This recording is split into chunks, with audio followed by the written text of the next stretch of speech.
आप लोगों ने न्यूज़ तो सुनी ली होगी कि हाँ, आपकी जो एक लड़ाई कह लो यार, आपकी जो ये एक पिटीशन थी वो अब कहीं न कहीं हद तक सुप्रीम कोर्ट ने आपके फ़ेवर में कर दी है।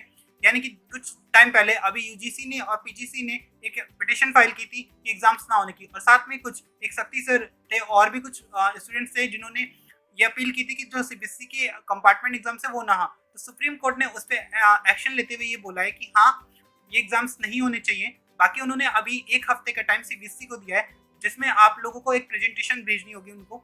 उस प्रेजेंटेशन को वो रिप्लाई देंगे, और अगर वो ये करने में भी असमर्थ रही तो फिर 1 हफ्ते बाद सुप्रीम कोर्ट अपनी जजमेंट दे देगी, और वो कहीं न कहीं वो जो जजमेंट होगी वो आपके ही फ़ेवर में होगी।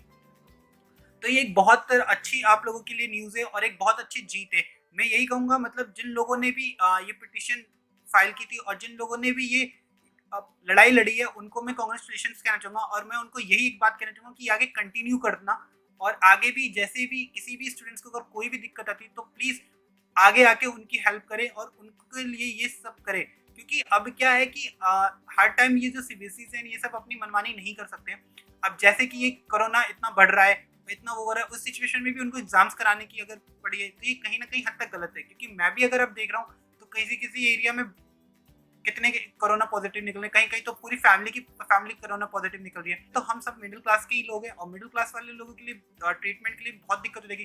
पूरे घर का अगर ट्रीटमेंट कराना चाहेंगे तो फिर बहुत ही ज़्यादा प्राइवेट में पैसे खर्च हो रहे हैं। तो इस चीज़ से अच्छा है कि हम लोग अपना एक सेफ्टी रखें और हम लोग प्रिकॉशन लेके ही चले। तो हम लोगों को बाहर जाना तो चाहिए ही नहीं। तो इस केस में इस टाइम में भी अगर सीबीएसई अपने एग्ज़ाम कराना चाहिए तो बहुत हद तक गलती है। और हाँ, बच्चों के कंपार्टमेंट ही आए, बट इसका मतलब ये नहीं है कि वो आप एग्ज़ाम्स कराने लग जाए, और इतने ज़्यादा भी वो नहीं है, किसी के 3 नंबर से कंपार्टमेंट है, किसी के 4 नंबर से। तो कहीं न कहीं उनको ग्रेस नंबर दे देने चाहिए, और ये मेरा भी मानना है कि उन लोगों को ग्रेस नंबर दे देने चाहिए।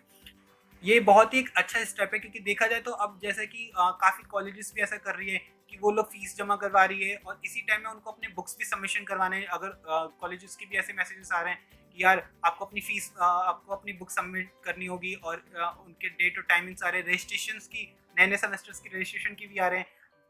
दो इतनी ज़्यादा सिचुएशन खराब है आस-पास हुए, जब इतने पॉजिटिव्स नहीं थे, जब इतने केसेस नहीं थे, तब तो इनको बहुत ज़्यादा डर था कि हाँ, तब तो इन्होंने सब कुछ लॉकडाउन सब कुछ बंद कर दिया। अब जब केसेस बढ़ते जा रहे हैं, बढ़ते जा रहे हैं, बढ़ते जा रहे हैं, तो इन लोगों को डर ही नहीं लग रहा है। तो इस बात को देखते हुए बहुत अजीब-सा भी फ़ील हो रहा है कि यार ये क्या हो रहा है? तो ये जो मैसेजेस आ रहे हैं कि आपको अपने बुक सबमिट करने हैं, आपको अपने रजिस्ट्रेशन करनी है, या आपको वो करनी है। अब इस सिचुएशन में हमें रजिस्ट्रेशन करने के लिए हम बाहर निकले, प्रिंट आउट निकलवाने के लिए, या फीस जमा करने के लिए हम बैंक्स जाएँ, और इस सिचुएशन में बुक सबमिट करने के लिए हम कॉलेजेस जाएँ, तो ये कहीं न कहीं हद तक बहुत गलत है, और जो बिल्कुल एक तरह से केयरलेस कह सकते हैं कि ये लोग काफ़ी ज़्यादा केयरलेस हो गए इस बात को लेके। तो इतनी लापरवाही अच्छी बात नहीं है मेरे अकॉर्डिंग। तो जिन लोगों ने भी फाइल किया और जिन लोगों ने भी एक लड़ी है, तो प्लीज़ आगे भी ये काम को कंटिन्यू करना है, आगे भी इसी तरह स्टूडेंट्स की हेल्प करते रहना। तो अब बात अगर हम प्रेजेंटेशन की करते हैं, तो ये प्रेजेंटेशन किस टाइप की प्रेजेंटेशन और क्या है ये प्रेजेंटेशन? तो ये प्रेजेंटेशन पहली बात आपको नहीं देनी, आप लोगों के पेरेंट्स को देनी है। तो इस वीडियोस को अपने पेरेंट्स को भी दिखाना, अपने पेरेंट्स को भी शेयर करना कि आप लोगों को क्या लिखना है। जो भी पेरेंट्स अगर ये कर सकते हैं तो वो प्लीज़ करें, क्योंकि सिर्फ पर्टिकुलर आपके बच्चे या कुछ बच्चों की बात नहीं है, पूरे ऑल ओवर सीबीएसई स्टूडेंट्स की बात है, और भी बोर्ड्स के स्टूडेंट्स की बात है।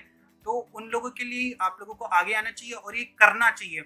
आप लोगों को एक प्रेजेंटेशन नहीं देना जो है, ये मैं प्रेजेंटेशन नहीं कहूँगा, इसको मैं कहूँगा एक तरह से कंप्लेन कह लो, या फिर एक रिक्वेस्ट लेटर कह लो। तो इस लेटर में आपको रीजंस लिखने की आप क्यों नहीं चाहते कि एग्जाम हो। पर्टिकुलरली ये आपका खुद का रीजन हो सकता है, आपके अपने पर्सनल बहुत सारे रीजंस होंगे, आप वो रीजंस लिख सकते हैं, और भी बहुत सारे रीजंस हैं। तो मेरा ये मानना है कि आप थोड़े वैलिड रीजंस लिखिएगा, कुछ अननेसेसरी रीजन मत लिखिएगा, ताकि सीबीएसई को भी उसका जवाब देने में दिक्कत हो। तो आप जैसे अगर देखें तो अभी करंट सिचुएशन देखते हुए आप आसपास के अपने कोरोना से रिलेटेड रीजन लिख सकते हैं कि हाँ, आपके एरिया में बहुत ज़्यादा कोरोना पॉजिटिव्स हैं। प्लस अगर आप आसाम या बिहार से हैं तो आप वहाँ फ्लड को मेंशन कर सकते हैं। और जो एक रीज़न है जो हर एक पेरेंट्स मेंशन कर सकता है, वो ये है कि उनका बच्चा उनके साथ ही नहीं है, वो किसी रिलेटिव के घर पे है, यानी कि वो किसी और स्टेट में है, और उसको वापस बुलाना और फिर वापस एग्ज़ाम दिलाना वो पॉसिबल नहीं है। तो इस तरह के रीजंस आप बना सकते हैं, काफ़ी सारे रीजंस है वो आप दे सकते हैं कि हाँ, आपके फाइनेंशियल इतने स्ट्रांग नहीं है, और अगर आपने ये रिस्क लिया और बाई चांस किसी को भी अगर के घर में कोरोना पॉजिटिव होता है, या आपके घर में एक इंसान ठीक नहीं है, बीमार है वो, और अनफिट है, तो इस तरह के आप रीजंस सीबीएसई को भेज सकते हैं। और अच्छा खासा आप लीजिए।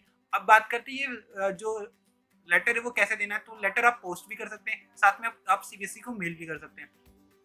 तो मैं तो यही कहूँगा कि ज़्यादा से ज़्यादा पेरेंट्स इस चीज़ को करें, क्योंकि जो स्टूडेंट्स है और जो लोगों को एक तरह से सुप्रीम कोर्ट में जितना उनका काम था उन्होंने कर दिया है, अब आप लोगों की रिस्पॉन्सिबिलिटी कि आप लोग ये करें और अपने बच्चे को और अपनी फैमिली को सेफ रखें, क्योंकि सेफ्टी सबसे पहले है, ना कि कोई एग्ज़ाम, ना ही कोई और चीज़ें।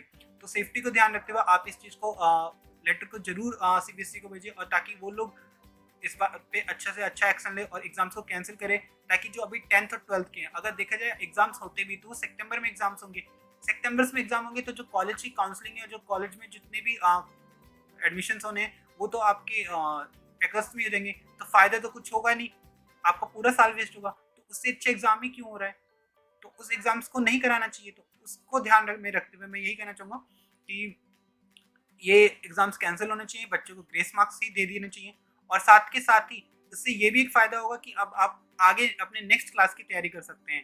तो आप अगस्त से ही अपने कॉलेज में देख सकते हैं, और अगर आप 10th में तो 11th की प्रिपरेशन स्टार्ट कर सकते हैं। एक तरह से ईयर वेस्ट करना और ये टाइम वेस्ट करना बहुत ही गलत होगा, तो ऐसा बिल्कुल नहीं करना चाहिए।